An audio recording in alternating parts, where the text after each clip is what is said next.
에스겔 18장 1절에서 18절까지 말씀 교독하겠습니다. 에스겔 18장 1절에서 18절까지 말씀입니다.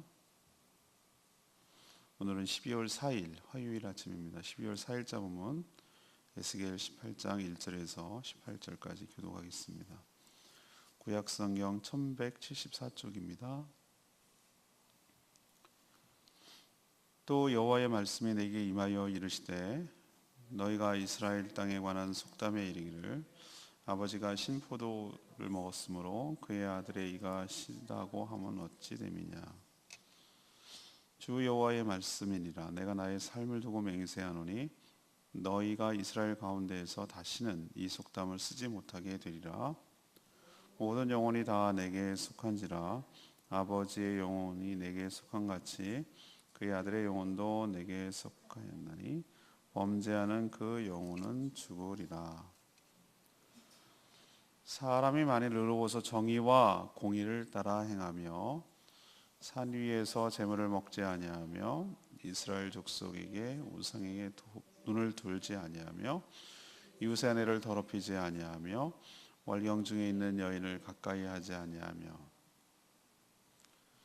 사람을 학대하지 아니하며 빚진 자의 저당물을 돌려주며 강탈하지 아니하며 줄인 자에게 음식물을 주며 벗은 자에게 옷을 입히며 별일을 위하여 구워주지 아니하며 이자를 받지 아니하며 스스로 손을 금하여 죄를 짓지 아니하며 사람과 사람 사이에 진실하게 판단하며 내 율례를 따르며 내 규례를 지켜 진실하게 행할진대 그는 의인이 반드시 살리라. 주 여호와의 말씀이니라.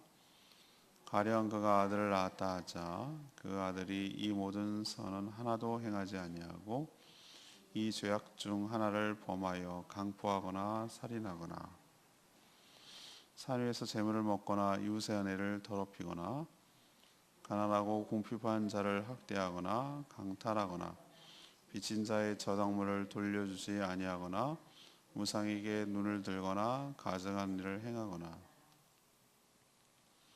별일을 위하여 구워 주거나 이자를 받거나 할진대 그가 살겠느냐 결코 살지 못하리니 이 모든 가증한 일을 행하였은즉 반드시 죽을지라.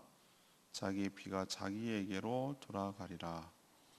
또 가령 그가 아들을 낳았다 하자 그 아들이 그 아버지의 행한 모든 죄를 보고 두려워하여 그대로 행하지 아니하고 산 위에서 재물을 먹지도 아니하며 이스라엘 족속의 우상에게 눈을 들지도 아니하며 이웃의 아내를 더럽히지도 아니하며 사람을 학대하지도 아니하며 저당을 잡지도 아니하며 강탈하지도 아니하고 줄인 자에게 음식물을 주며 벗은 자에게 옷을 입히며 손을 금하여 가난한 자를 압제하지 아니하며 별리나 이자를 받지 아니하여 내 규례를 지키며 내 율례를 행할진대 이 사람은 그의 아버지의 죄악으로 죽지 아니하고 반드시 살겠고 그의 아버지는 심히 포악하여 그 동족을 강탈하고 백성들 중에서 선을 행하지 아니하였으므로 그는 그의 죄악으로 죽으리라. 아멘.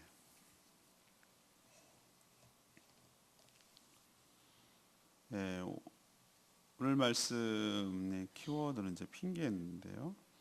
하나님은 이스라엘 백성들이 아버지가 신포도를 먹어서 아들의 이가 시다 라는 속담을 언급하시면서 그런 일은 없을 것이다 이렇게 단언하십니다.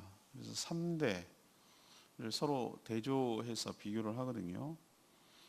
아버지가 의롭게 살았다고 해서 악한 아들이 구원받는 것도 아니고 아버지가 악하게 살았다고 해서 선하게 살아온 아들이 죽는 것도 아니라는 거예요. 자기 죄 때문에 죽는다는 거예요. 범죄한 그 영혼이 죽으리라. 그러니 남 탓하지 말고 핑계 대지 말라. 이것이 하나님께서 오늘 하시고자 하는 얘기예요. 자, 오늘 질문은 이거예요. 하나님의 심판 기준은 무엇입니까? 하나님은 어떤 기준으로 심판하십니까? 4절 보면은 죄를 지은 그 영혼이 심판을 받는 겁니다. 하나님은 이스라엘 백성의 속담이죠. 아버지가 신포도를 먹었으므로 그의 아들의 이가 시다라는 속담을 언급했어요. 이 속담을 더 이상 쓰지 못하게 하겠다 이렇게 하나님께서 얘기하세요. 우리로 치면은 안 되면 조상 탓, 이거랑 비슷한 거예요. 아버지가 신포도를 먹었는데 왜 아들의 이가 시냐 이 말이에요. 근데 얘네들이 이런 말인 거예요. 이 모든 게 다 누구 때문이라고요? 아버지 때문이라고. 우리가 이렇게 포로로 끌려가지고 이렇게 고생하는 이유는 다 조상들이 잘못해서 그런 거라고. 이런 식으로 이제 핑계대고 책임을 전가하는 것을 못하게 하겠다라는 얘기를 하시는 거예요. 자신들은 지금 이렇게 포로로 끌려가고 고생을 하고 나라가 망한 것이 다 조상들이 잘못해서 생긴 일이라고 핑계를 대는 일이 없도록 하겠다라는 뜻입니다. 하나님께서 오늘 뭐라고 그러냐면 모든 영혼은 다 누구에게 속한 것이라고요? 하나님께 속했다고 그랬어요. 오늘 사람들은 혈연 관계에 따라서 부모, 자식, 조상과 자손 뭐 이런 식으로 구분을 해요.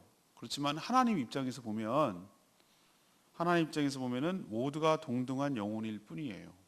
그래서 저희도 3대째, 4대째 예수를 믿지만 저희 할아버지도 기도할 때 하나님 아버지, 우리 아버지도 보니까 하나님 아버지, 저도 우리 창희도 다 하나님을 아버지라고 불러요. 거듭나서 하나님의 자녀가 됐기 때문에. 우리는 이렇게 정말로 이 땅이 충만하고 번성하고 이렇게 되기 때문에 자손들이 많아지고 사람이 많아지지만 유한 때잖아요. 죽잖아요. 근데 예수님께서 뭐라고 비유했어요? 사두개인들이 누구의 아내입니까? 이 질문을 할 때 너네들은 성경도 모르고 정말 하나님도 모른다고 그랬어요. 그래서 뭐라고 얘기하는지 아십니까? 천국에는 결혼도 우리랑 지금 이런 상태가 그대로 재현되는 게 아니라는 거예요. 그러니까 천국도 그런 현황 관계가 필요 없다. 그러면 남남인가? 아니죠. 그리스도 안에서 더 친밀한 관계가 되는 것이죠. 그렇기 때문에 천국에 가서 옛날에 먼저 죽었다고 해서 조상이고 이런 개념이 아니에요. 천국은 전부 다 하나님의 자녀로서 함께 살아가는 존재예요. 따라서 오늘 말씀하려는 하나님의 의도는 죄를 지은 그 영혼이 4절에 있는 대로 죄를 지은 그 영혼이 자신의 죄에 대해서 뭐 하는 거죠? 책임지는 거예요. 그 대가를 후손들이 치르게 하지 않겠다. 그러니 자신들의 지금 어려움을 조상이 잘못해서 그런 것이라고 돌리지 말라라는 뜻이에요. 남 탓, 특히 부모 탓하는 것이 죄인들의 특성 중에 하나입니다. 그죠? 이렇게 된 게 다 부모 잘못 만나서 그런 거라고 이렇게 얘기하는 사람들이 꽤 많아요. 그럴 수 있어요. 분명히 뭔가 정말 가난하게 집에서 태어나기도 하고 부모가 뭐 장애가 있을 수도 있고 어떤 경우 부모가 없이 자라날 수도 있어요. 상대적으로 참 할 수 있어요. 그렇지만 말이죠. 이제 성인이 되어서 자기의 삶은 자기가 살아가는 것이에요. 언제까지 이 모든 책임을 다 부모에게 돌리는 건 비겁한 일이에요. 성장할 수는 있어요. 그렇게 있을 수 있으나 다 자기가 잘못한 것을 부모 때문에 책임을 돌리는 것은 무책임한 태도라고. 책임을 안 지려는 비겁한 태도라 이 말이죠. 근데 하나님 그게 안 통해요. 하나님 앞에서. 자기의 삶은 자기가 책임져야 되고 죄를 지은 그 영혼이 죽는 것이지 조상 때문이 아니라는 것을 오늘 분명하게 하나님께서 말씀하고 있는 줄로 압니다. 두 번째 얘기는요. 9절에 있는 말씀인데요. 주 앞에 거룩하게 살아가면은 살 수 있다. 구원받을 수 있다라는 것을 보여주는 거예요. 하나님은 의롭게 살아가는 자의 삶을 이제 소개하죠. 5절에. 그리고 이렇게 진실하게 살면 그는 의인이니 9절에 반드시 뭐 할 것이다? 살 것이다 라고 오늘 얘기를 하셨어요. 근데 많은 사람들이 이 말씀을 얼핏 오해를 해요. 하나님이 소개하신 이 거룩한 행위가 있어야만 의롭게 되어서 구원을 얻는다고 그렇게 생각을 하는 거예요. 뭐 예를 들면은 산 위의 재물, 이건 우상 재물이거든요. 이웃의 아내를 이제 이거는 간통 간음 뭐 이런 거잖아요. 학대하는 거, 저당물을 안 돌려 강탈하는 거, 어렵고 힘든 사람을 안 도와주는 거, 별리로 이제 이자 높여가지고 받는 거, 뭐 이런 거를 하면 되겠네. 그럼 이것만 잘하면 되겠네라고 생각을 해요. 그러면 의롭게 되고 구원 얻는 거 아니요? 그렇지 않아요. 거꾸로 생각해야 돼요. 이런 행동은 의롭게 된 사람이에게 나오는 자연스러운 행동이에요. 원래 우리는 타락한 죄인은 선한 것이 없어요. 원래 이렇게 행할 능력도 없고요, 생각도 없고요, 의지도 없고요, 행동도 없는 사람들이에요. 원래는 오직 성령의 인도하심과 주의 은혜로만 거듭나서 거룩하게 되어서 이런 삶을 살아가게 될 줄로 믿습니다. 우리가 노력해서 된다고요? 한계가 있어요. 근데 하나님이 오늘 언급하시는 내용을 잘 보세요. 전부 다 뭐 굉장히 뭐 고상하고 종교적이고 뭐 의식적이고 그런 행위입니까? 막 종교적인 행위입니까? 아니잖아요. 전부 다 보면 뭐예요? 그냥 우리에게 일상에서 일어나는 여러 가지 행동들이에요. 우상의 재물을 먹지 않고 간음하지 않고 학대하지 않고 강탈하지 않고 줄인 자를 돕고, 이런 구체적인 내용은 이미 하나님의 율례와 율법에 다 나와 있어요. 하나님께서 삶에 어떻게 살아가야 되는지 출애굽기 뭐 여러 가지 신명기 뭐 이런 곳에서 다시 다 언급이 되어 있어요. 아주 구체적으로 디테일하게 삶의 원칙들에 대해서 얘기를 해놨어요. 전 여기서 깨닫는 것은 신앙은 늘 말씀드리지만 관념이 아니에요. 관념이라는 것은 뭐 생각 같은 거 있잖아요. 이런 게 아니고 생활이에요. 그래서 제가 주일날 설교를 한 것 같아요. 신앙 생활이라고 부르지 신앙이라고 부르지 않아요. 신앙은 생활이에요. 생활. 삶이라는 거죠. 삶이. 이 하나님 말씀하시는 것이 일상적으로 우리가 어떻게 살아내느냐는 얘기지 무슨 뭐 거룩한 종교 의식과 행위 그런 얘기를 하는 게 아니잖아요. 우리는 진실하고 거룩하게 살면 이게 거꾸로 이렇게 생각하셔야 됩니다. 아, 진실하고 거룩하게 살았기 때문에 저 사람은 의인이야 라가 거꾸로가 아니라, 아, 진실하고 거룩하게 사는 걸 보니 저 사람이 정말 의인이겠구나, 그 삶이 나오는 거구나 라는 것을 알 수가 있다는 거. 거꾸로 우리도 하는 만큼 하는 거예요. 우리의 믿음의 성숙과 성령의 인도하심과 우리의 순종과 믿음의 거기에 대한 반응과 이런 것 때문에 살아가는 것인데, 이렇게 하나님의 말씀에 반응하고 순종하고 살아가는 그 삶, 하나님을 거역하지 않고 하나님을 우습게 여기지 않고 하나님을 의식하고 경건하게 살아가는 이 삶, 그것이 바로 뭐죠? 아, 의로운 삶이라는 거예요. 그러니까 그렇게 살아가는 사람은 하나님의 구원이 있다라고, 주님 앞에서 거룩하게 살아가는 구원이 있다라고 하나님께서 오늘 말씀하고 있는 줄로 압니다. 세 번째 얘기는요, 부모나 자식을 탓하지 말라는 거예요. 서로.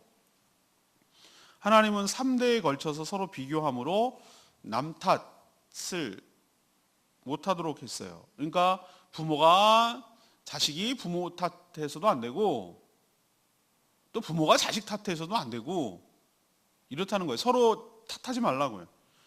오늘 사례를 들어요. 하나님께서 이게 대조시키려고 예를 드는 거예요. 선한 부모에게 악한 자식이 있다고 하자 경우에요. 이런 가정을 하자는 거죠. 그러면 선한 부모 때문에 악한 자식이 저절로 구원을 받습니까? 그렇지 않다는 거예요. 악한 자식은 그 악한 때문에 반드시 죽으리라. 반대로 악한 부모가 있다고 하자 그것을 보고 자랐으면서도 그 자식은 부모를 닮지 않고 선하고 거룩하게 살아간다면, 비록 악한 부모는 죽을지 모르지만 그와는 반대로 선하게 살아간 자식은 죽지 않고 살 것이다. 이렇게 오늘 말씀하셨어요. 그러니 자신의 허물과 죄악을 누구 탓으로 돌리지 마라, 남 탓으로 돌리지 마라. 특히 부모 자식 사이에는 가장 큰 영향을 주고받는 관계잖아요. 자식은 유전적으로나 환경적으로 부모에게 지대한 영향을 받는 건 사실이에요. 하지만 악한 부모라고 해서 꼭 악한 자녀만 나오는 것도 아니에요. 선한 부모라고 해가지고 꼭 선한 자식만 나오는 것도 아니에요. 제가 그걸 보니까 알겠어요, 제가. 그렇죠? 제 동기 목회자들 중에 보면은 정말로 저 어떻게 저런 환경에서 자랐지? 라고 생각될 정도로 참 힘들게 자란 친구 있어요. 예. 뭐 예를 들면은 부모 어렸을 때 부모가 이혼을 해서 결혼 과정에서 자라고 또 거기다 가난하게 자라고 그런데도 불구하고 깜짝 놀래요. 그 말을 하지 않으면은 굉장히 반듯하고 잘 자란 것처럼 느껴질 때가 있어요. 근데 또 여러분 알다시피 잘 보면 알겠지만 부모가 참 그 반듯하고 사회적으로 성공하고 뭐 명망 있는 거고 이런데 자식을 보면은 저런 망나니가 없단 말이죠. 아니 뭐 저런 애가 다 있나 하고 하면은 부모까지 욕을 매기는 애들이 있다는 말이죠. 그러니까 이게 보면은 물론 좋지 않은 환경에서 자라면 그 영향을 많이 받기 때문에 그럴 확률이 높지만 항상 그런 건 아니라는 것. 좋은 환경에서 자라면 좋은 영향을 받긴 하지만 항상 좋게 되는 건 아니라는 것.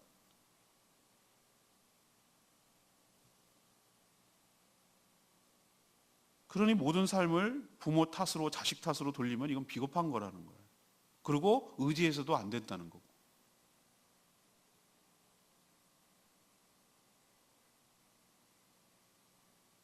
자기 삶은 자기가 책임지라는 거죠.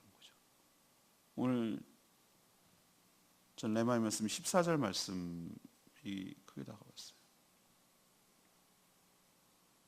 그 아들이 그 아버지가 행한 모든 것을 보고 두려워하여 그대로 행하지 아니하고 하나님을 경외함이 지혜의 근본이며 축복의 비결인 줄로 믿습니다.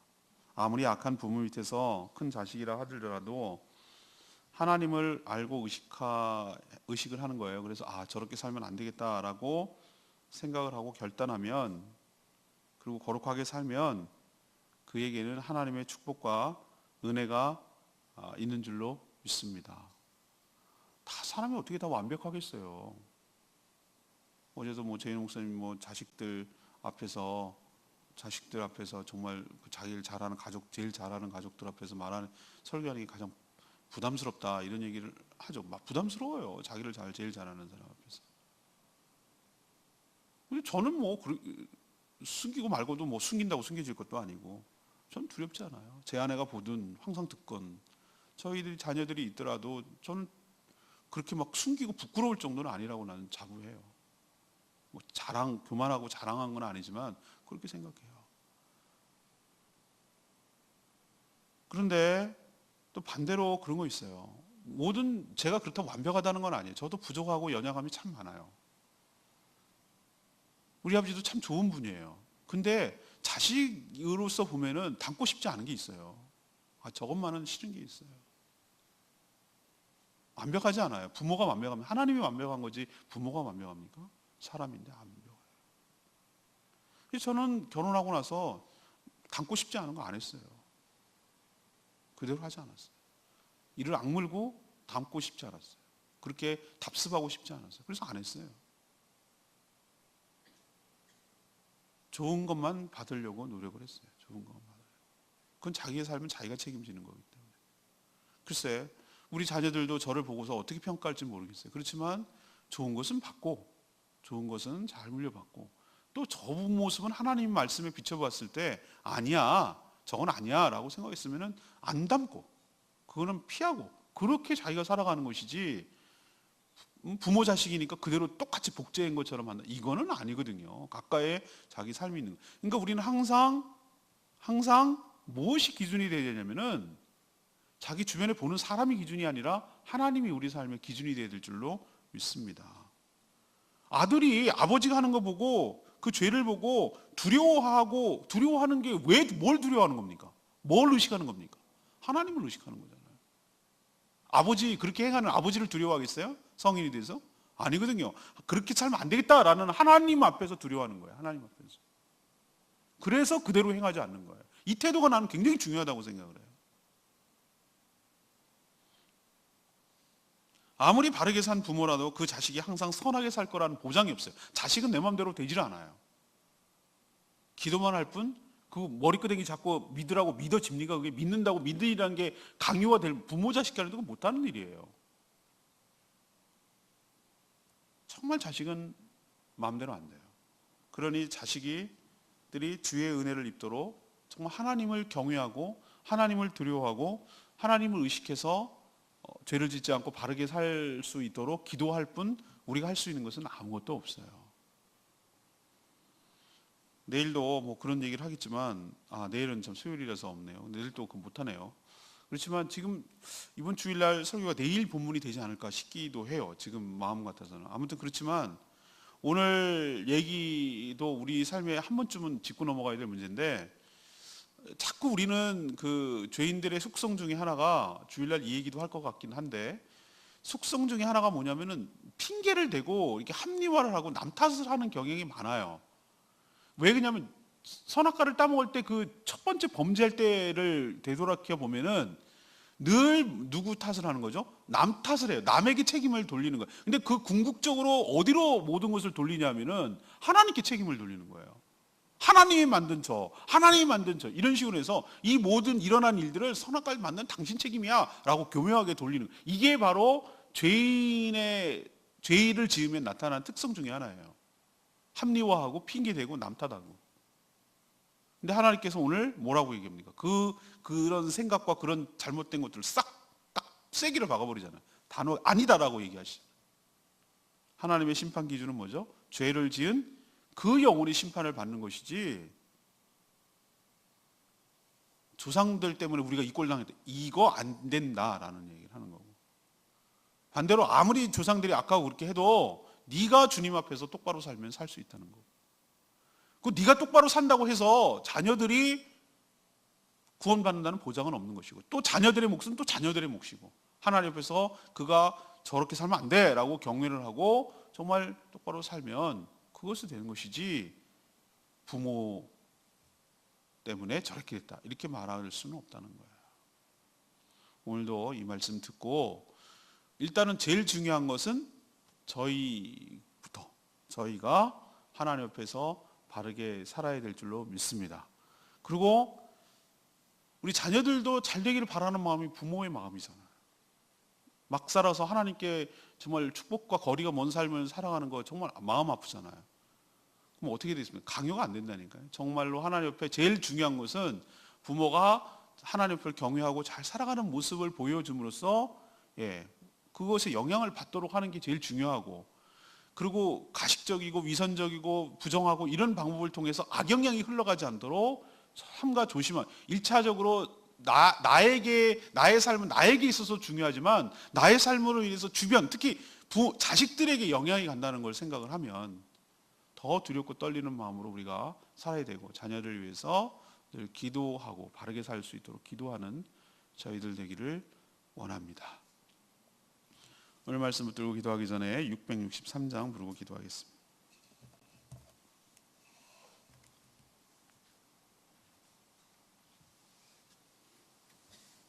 찬양집 663장 신실하게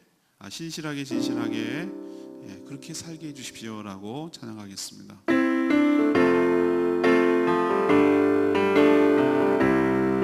신실하게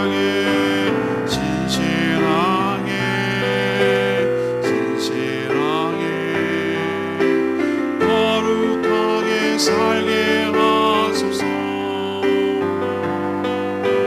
진실하게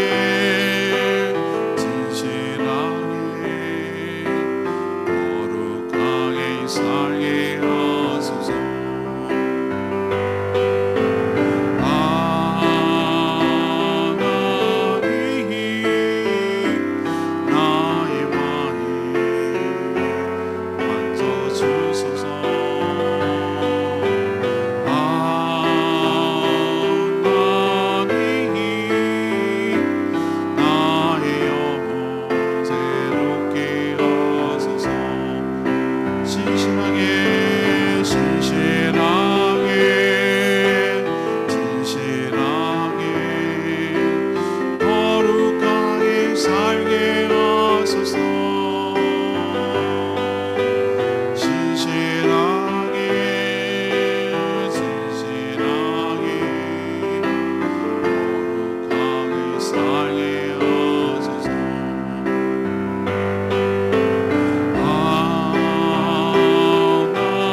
우리가 의롭게 되었기 때문에 이런 열매가 자연스럽게 나타나는 것뿐이에요. 나만 영향받는 게 아닙니다.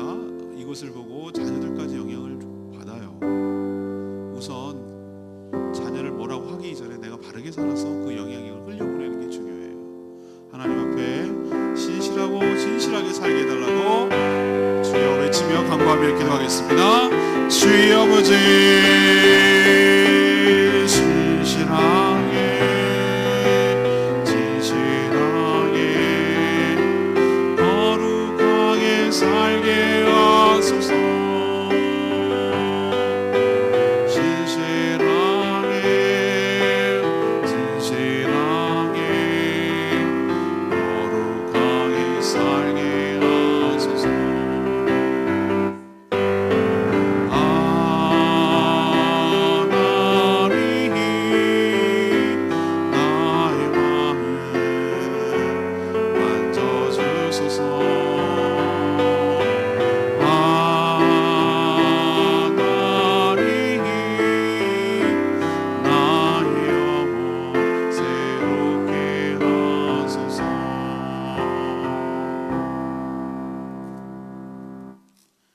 하나님, 저희도 늘 남 탓하는 것이 몸에 배어 있습니다. 특히 잘 안 되면 모든 것을 조상과 부모와 환경과 상황 탓을 하며 남에게 돌리는 악함이 있습니다.